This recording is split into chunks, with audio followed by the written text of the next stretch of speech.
I'm Natalie from the Liquid Muse. Welcome to Tales of the Cocktail 2009.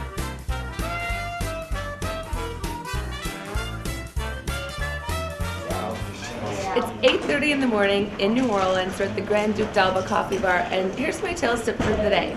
A little bit of the hair of the dog can go a very long way. Cheers.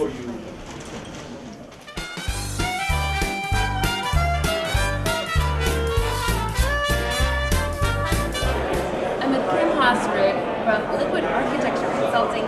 Kim, this is such a boys industry in so many ways. How is it being a woman consultant in the industry for you? You know what's interesting is because I think a lot of people have a lot of misconceptions about what women drink, and they think women who work in the industry are going to kind of share those same things. I was doing this job once, and I was consulting with the bar, and the bartender's guy came up and said, "Oh, I got the perfect drink I'm going to make for you. You'll love it." And it was a strawberry daiquiri with 4 inches of whipped cream and cherries thrown on top of it. I'm like, that is exactly the opposite thing that I do not want to drink. So I run across that a lot where people think that they know what women want to drink and they really don't. So that's kind of the biggest hurdle. But I think being a woman in this industry is actually pretty good because there's so many men.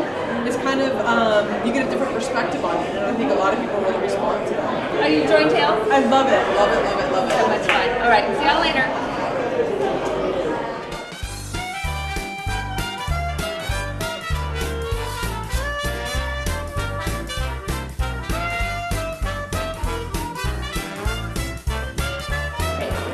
With Ted Rowe, who is an absinthe historian and an absinthe distiller. And Ted, what would you say is the most, maybe the biggest misconception the public has about absinthe?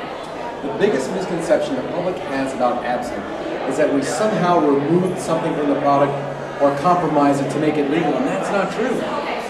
That's not true. The absinthe that we have in the United States that we brought in is absolutely genuine to absolute historical standards. We didn't change the products, we changed the laws.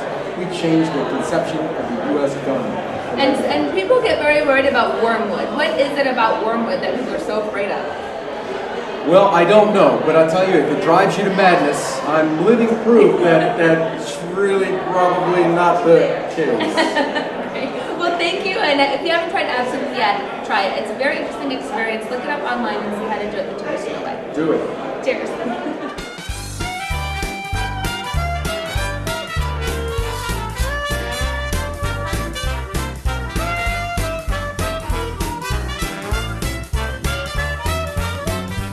Hey, how's it going? My name is Greg Best. I'm here with Holman & Finch Public House at Tales of the Cocktail in New Orleans. A very special episode of the Liquid Muse. Lucky enough to be the guest bartender tonight. Super excited about that. Wanted to talk to everyone about a product that we've come across recently that we're obsessed with, Karlsson's Gold Vodka. Absolutely fantastic vodka, product of Sweden, so no strangers to the art of producing vodka. One thing that's special about this particular label that we've kind of fallen in love with is it's a vodka that, get this, tastes like something. It is made out of 7 different varieties of virgin potatoes, new potatoes. So these tiny little nuggets of glory lend such a beautiful flavor profile to the vodka. It's only distilled once, which is something for you geeks out there like myself, is unique for the vodka process. What we love about this vodka and the flavor of this vodka is it's got a tremendous richness. You get notes of cocoa, notes of telecherry pepper, notes of Tahitian vanilla bean. I mean, it goes on and on. So when working with this vodka, you can say, hey, I'm using a vodka that lends itself to a character, not just lends alcohol to the cocktail itself. The cocktail that we're going to make for you this evening is called a Swedish Pinch. Originally, I thought I'd be clever and play off of the Swedish Punch, but the spelling got crazy, and so we just went with the classic, So we're starting with a shaker. We're starting with some ice. Those are simple enough components. When using this vodka, because of its subtlety and flavor, I like to use Lillet. Lillet, of course, a fortified white wine, much easier to work with, I think less aggressive than some vermouths out there. So just a touch of that. Nothing makes a cocktail brighter than citrus, so we're using a dash of orange bitters. And then the glory, the Karlsson's Gold Vodka itself, which, as you can see, is the primary component of the cocktail. I don't want to take too much from the flavor of the spirits being used, so we're just going to gently stir this with ice.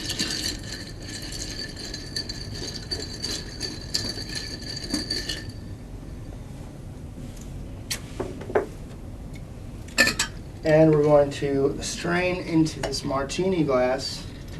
And here's where the real funky stuff happens.